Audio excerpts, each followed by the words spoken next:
भीमराव अंबेडकर की दिखाई राह आसान नहीं थी।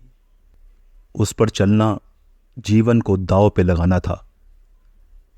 ऐसी ही एक यात्रा की कहानी जिसमें लड़ते हुए संघर्ष में चोटें भी आई, दुख भी मिला, परंतु उसने हार नहीं मानी।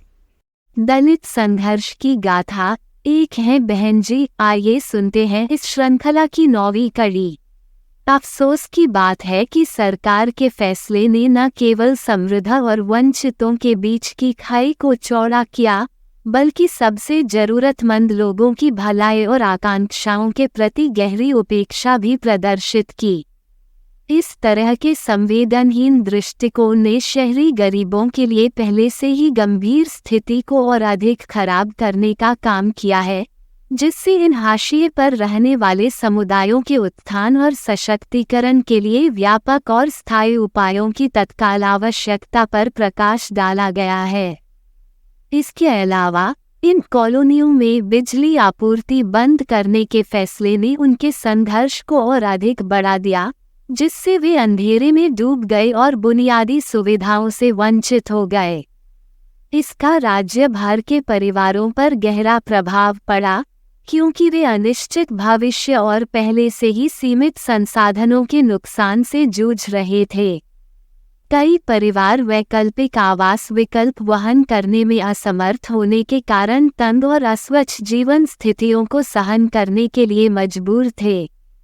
इसके अलावा बिजली की कमी ने बच्चों की शिक्षा में बाधा डाली, उनकी पढ़ाई करने की क्षमता में बाधा डाली और गरीबी के दुष्चक्र को कायम रखा। इसके अलावा एक महत्वपूर्ण दिन 15 जनवरी 2008 को मायावती जी ने गर्व के साथ राजसी गंगा एक्सप्रेसवे की शुरुआत का उद्घाटन किया, जो 1047 किलोमीटर तक फैला एक असाधारण प्रयास था, जिसमें आश्चर्यजनक रूप से 30,000 करोड़ रुपए यूएस $3.80 के बराबर का अनुमानित निवेश था। अरब इस महत्वपूर्ण परियोजना का लक्ष्य बलिया के जीवंत शहर को ग्रेटर नोएडा के संपन्न केंद्र से निर्बाध रूप से जोड़ना है, जो हमारे प्रिय राज्य की प्रगति, कनेक्टिविटी और समृद्धि का प्रतीक है।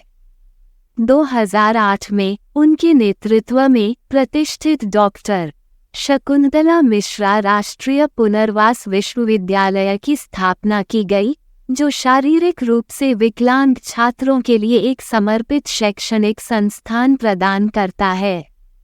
दृष्टि और कार्यान्वयन के एक उल्लेखनीय प्रदर्शन में मायावती ने नोएडा मेट्रो के सफल समापन का भी निरीक्षण किया, एक उल्लेखनीय उपलब्धि जिसने न केवल कनेक्टिविटी को बढ़ाया बल्कि भारत की प्रगति के लिए एक प्रमाण पत्र के रूप में भी काम किया। हालांकि इन प्रतीकात्मक इशारों ने प्रशंसा और आलोचना दोनों को जन्म दिया है, लेकिन वे निस्संदेह उत्तर प्रदेश में हाशिए पर रहने वाले समुदायों के सामने आने वाली चुनौतियों की ओर ध्यान आकर्षित करते हैं। हालांकि सच्ची प्रगति प्रणालीगत असमानताओं को दूर करने और एक ऐसा समाज बनाने की सरकार की प्रतिबद्धता में निहित है जो समावेशिता और सभी के लिए समान अवसरों को अपनाता है। सामाजिक समानता और समावेशिता के प्रति मायावती की प्रतिबद्धता का उदाहरण उनके द्वारा बनाए गए कई स्मारक हैं, जो बहुजन समाज के प्रतीकों को समर्पित हैं। मान्यवर श्री कांशीराम जी ग्रीन इको गार्डन, राष्ट्रीय दलित प्रेरणा स्थल और ग्रीन गार्डन, और सामाजिक परिवर्तन के लिए डॉक्टर भीमराव अंबेडकर मेमोरियल सहित ये स्मारक हाशिए पर रहने वाले समुदायों के लिए प्रगति और मान्यता के स्थायी प्रतीक के रूप में खड़े हैं।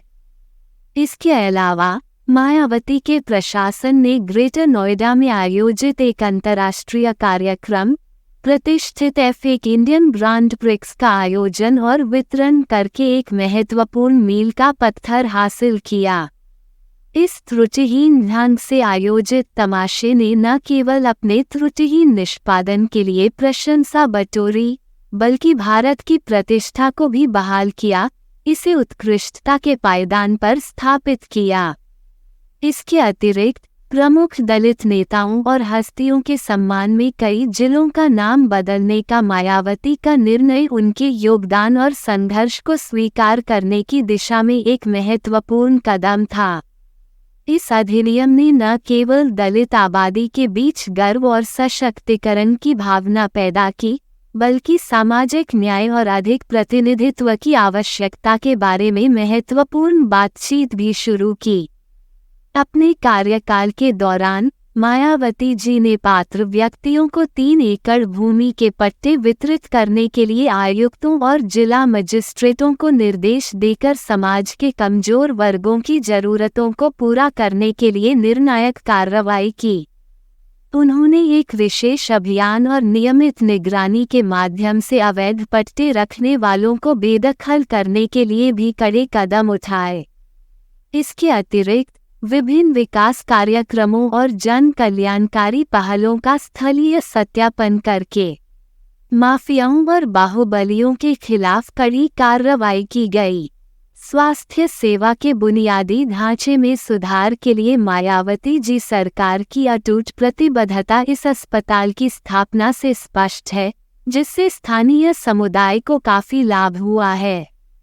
अस्पताल ने न केवल अत्याधुनिक उपकरण उपलब्ध कराए, बल्कि इसने अत्यधिक कुशल डॉक्टरों और चिकित्सा पेशेवरों को भी आकर्षित किया। उच्च गुणवत्ता वाली स्वास्थ्य सेवा प्रदान करने के प्रति इस समर्पण ने ये सुनिश्चित किया कि मरीजों को सर्वोत्तम संभव उपचार और देखभाल मिले, जिससे अस्पताल को क्षेत्र में एक प्रतिष्ठित नाम मिला। एक है बहन जी, दलित संघर्ष की गाथा श्रृंखला की 9वीं कड़ी समाप्त। आगे सुनने के लिए हमारे साथ बने रहे। धन्यवाद। आप देख रहे थे गॉड ब्लेस टीवी हिंदी। हमारे साथ जुड़ने के लिए सब्सक्राइब अवश्य करें।